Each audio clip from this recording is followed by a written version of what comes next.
Hej, og velkommen til mit treat, din lydlige oase. Podcasten, som nærer dig, krop, sind og sjæl. Her inviteres du hjem til dig selv med nærvær, livskraft og sjæl. Til tid i ro, i rytme, i dybden. Hvor vi kan skabe et rum til at være hele mennesker. Velkommen hjem. Jeg hedder Vibeke Fraling, og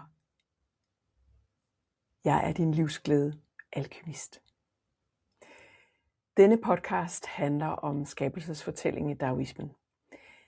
Det gør den, fordi denne fortælling kan anvendes til at være nysgerrig på, hvordan vi som mennesker kan være skabere i vores eget liv og medskabende til en verden, der er rar at være i.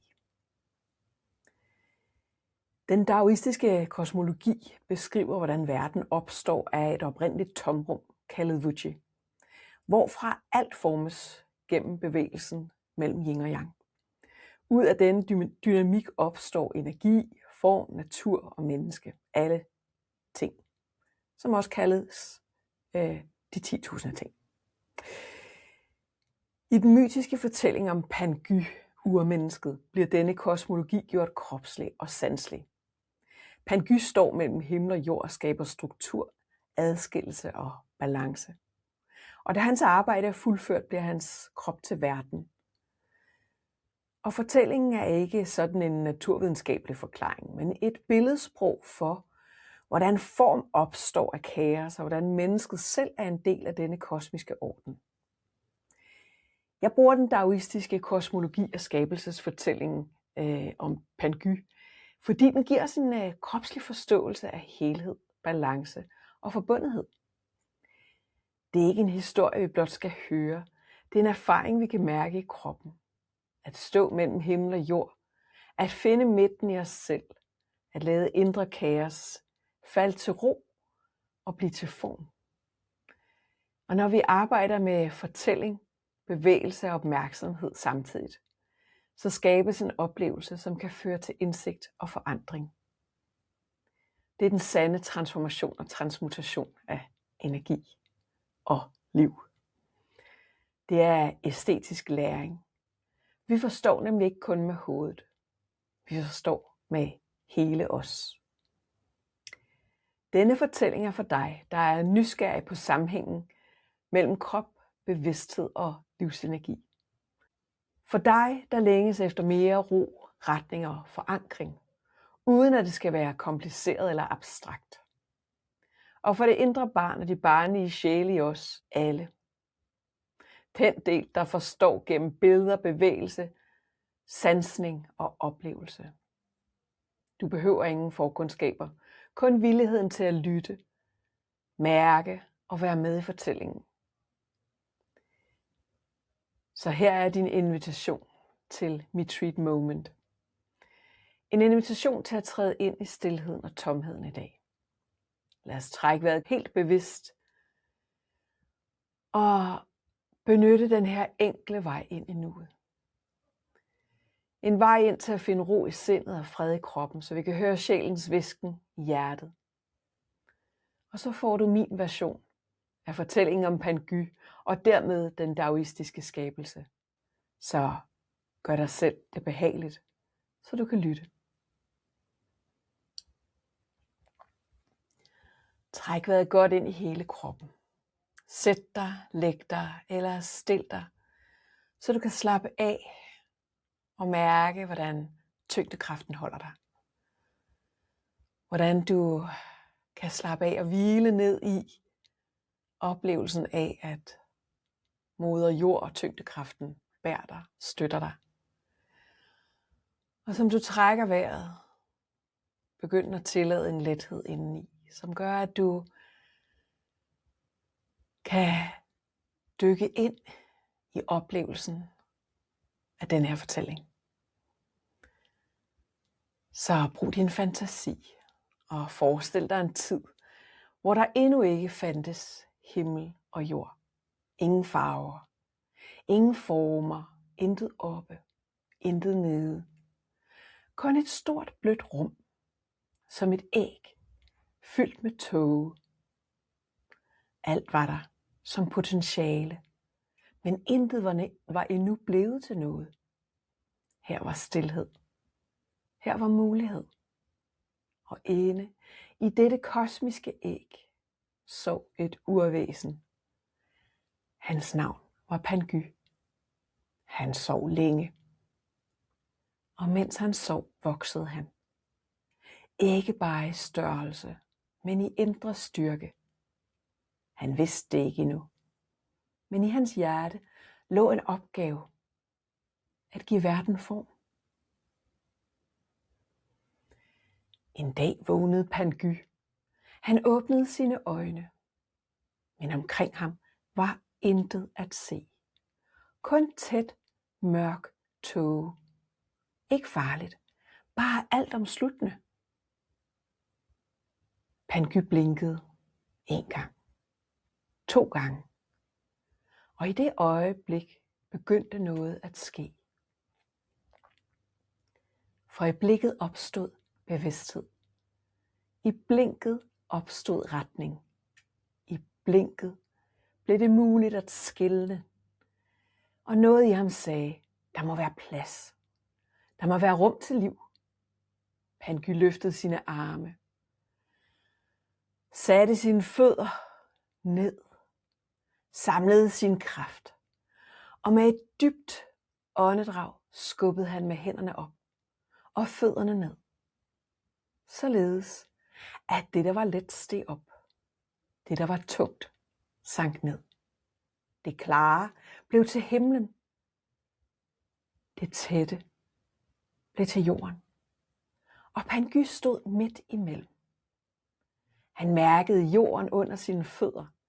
Han mærkede himlen over sit hoved.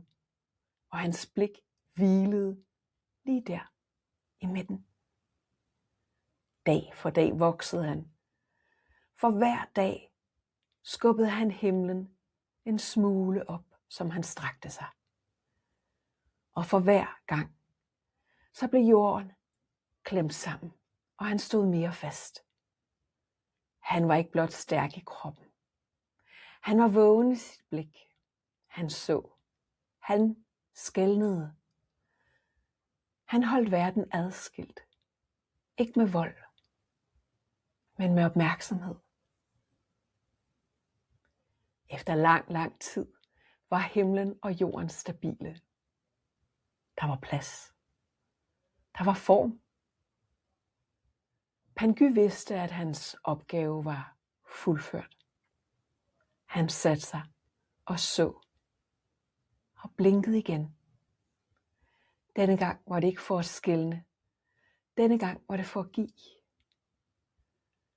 Og denne gang var det for evigt at kunne have sin opmærksomhed mod det, han havde elsket at skabe.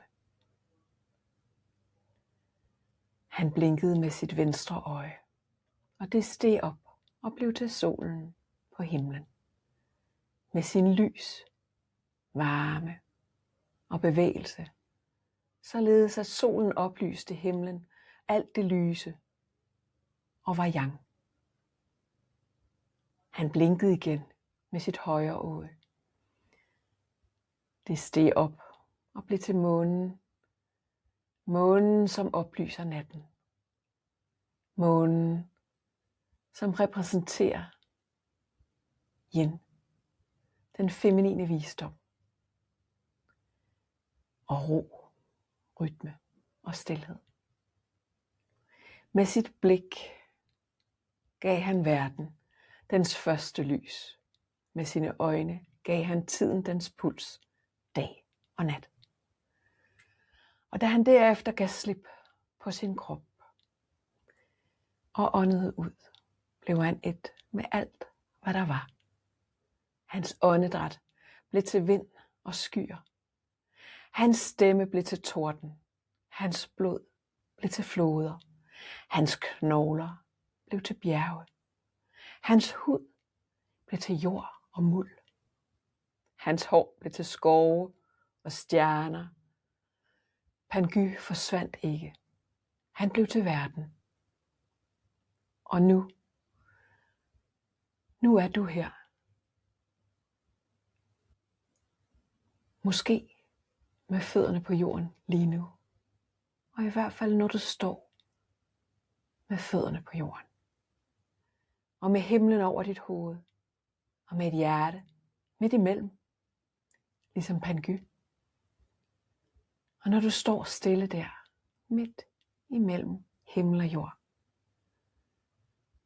så kan du mærke op og ned i din krop. Og når du skaber plads i dig selv, så gentager du skabelsen. Og når du blidt lukker øjnene og åbner dem igen, så gør du det samme, som Pangy gjorde. Du bringer bevidsthed ind i form. Du lader indre kaos falde til ro. Når du trækker vejret, skaber du rum inden dig. Og dermed skaber du lys. For dit blik er ikke kun noget, der ser ud. Det er også noget, der ser ind. Og i hvert stille blink kan du finde midten i dig selv. Mellem himmel og jord. Mellem tanke og krop. Mellem det, der var, og det, der er ved at blive til. Og her begynder skabelsen igen i dig. Så træk vejret med fuld opmærksomhed. Og mærk, hvordan der er at være i din krop lige nu. Bare registrer det uden at vurdere eller dømme. Og træk vejret igen.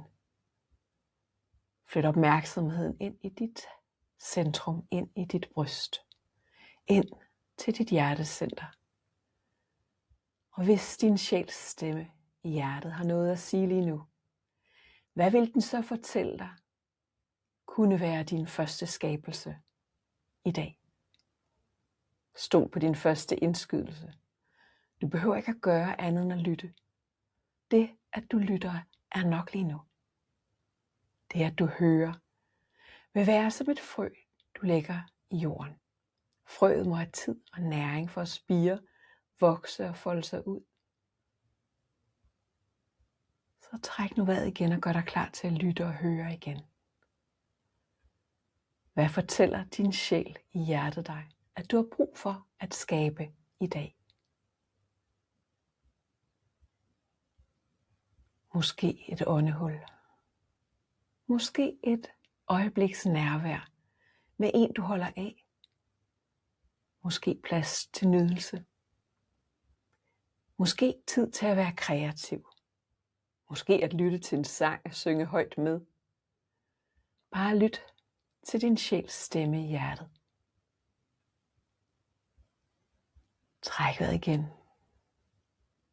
Og mærk, hvad det vil give dig at skabe det, dit hjerte ønsker at skabe i dag.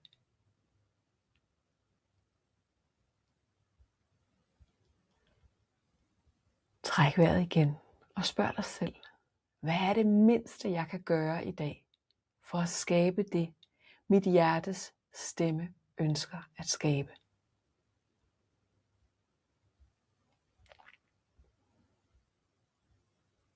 Træk vejret igen og tillad dig selv at beslutte at gøre den mindst mulige handling, der giver dig det, du har brug for allerede i dag. Når du skaber tid, rum og mulighed for at nære hele dig, krop, sind og sjæl, så åbner du for din sande livskraft. Træk vejret igen og mærk, hvordan det føles i dig.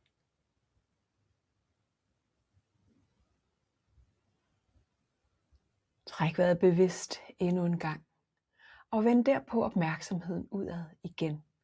Og tag din nye viden, indsigter, beslutninger med dig ind i resten af din dag, og måske endda i resten af dit liv.